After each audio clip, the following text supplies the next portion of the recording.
Assalamualaikum warahmatullahi wabarakatuh. Perkenalkan, nama saya Fahri Husaini dengan NPM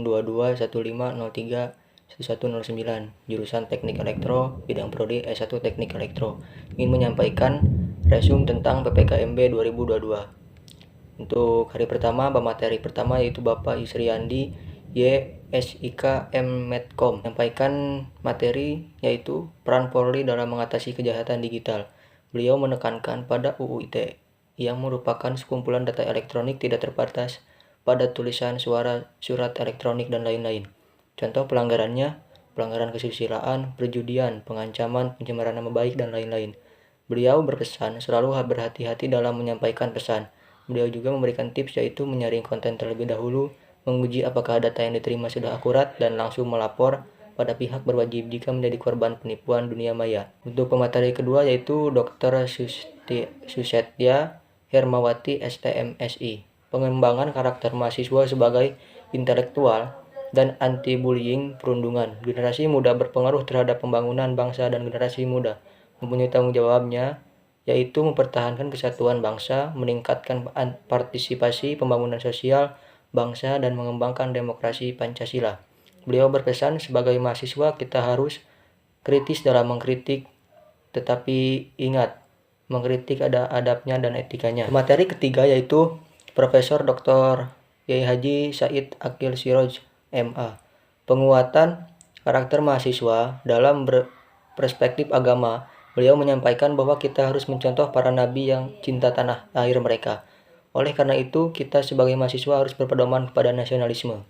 Untuk hari kedua PKKMB 2022, pemateri pertama adalah Bapak WR bidang akademik Profesor Dr. Heryandi SH MSI, Merdeka Belajar Kampus Merdeka. Latar belakang visi Indonesia 2045, berdaulat, maju, adil, dan makmur. Pilar visi Indonesia 2045. 1. Pembangunan manusia serta penguasaan ilmu, pengetahuan, dan teknologi. 2. Pembangunan ekonomi berkelanjutan. 3. Pemerataan pembangunan. 4.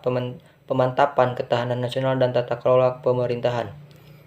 Pemateri kedua yaitu Profesor Dr.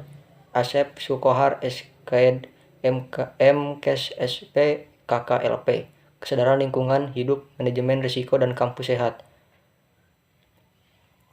Lingkungan hidup berupa alam menjadi sumber pemenuhan kebutuhan hidup manusia, yaitu penyedia air, udara, makanan, obat-obatan, estetika, dan lain-lainnya. Pemateri ketiga, bidang kemahasiswaan dan alumni, Profesor Dr. Yulianto MSI, Etika dan Norma Kehidupan Kampus, Pengembangan Karakter Mahasiswa. Mahasiswa adalah sosok yang akan meneruskan langkah sukses di masa depan serta menjadi penerus cita-cita bangsa.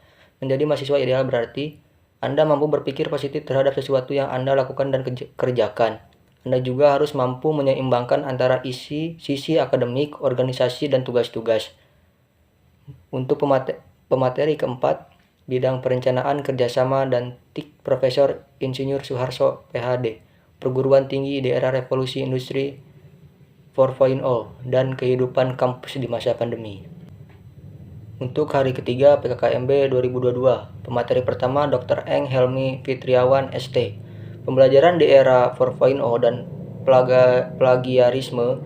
Literasi teknologi. Mahasiswa dituntut tidak hanya memahami literasi lama seperti membaca dan menulis. Di era revolusi industri 4.0, ada 3 literasi baru yang wajib dikuasai. Ketiga literasi tersebut adalah literasi data, literasi teknologi, dan literasi manusia.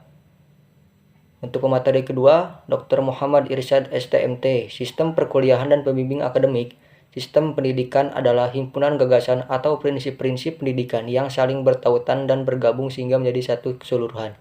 Sistem pendidikan di fakultas, keguruan, dan ilmu pendidikan membentuk mahasiswanya memiliki winning karakteristik, yaitu komunikatif atau komunikasi yang baik, proaktif, tidak bergantung pada orang lain, kooperatif, gigih dan pantang menyerah, cerdas dan etis, menggunakan etika di setiap kegiatannya. Untuk hari keempat PKKMB 2022, pemateri pertama itu Dr. Eng Nining Purwaningsih STMT, Program Studi Teknik Elektro, jurusan Teknik Elektro, dan Fakultas Teknik Unila.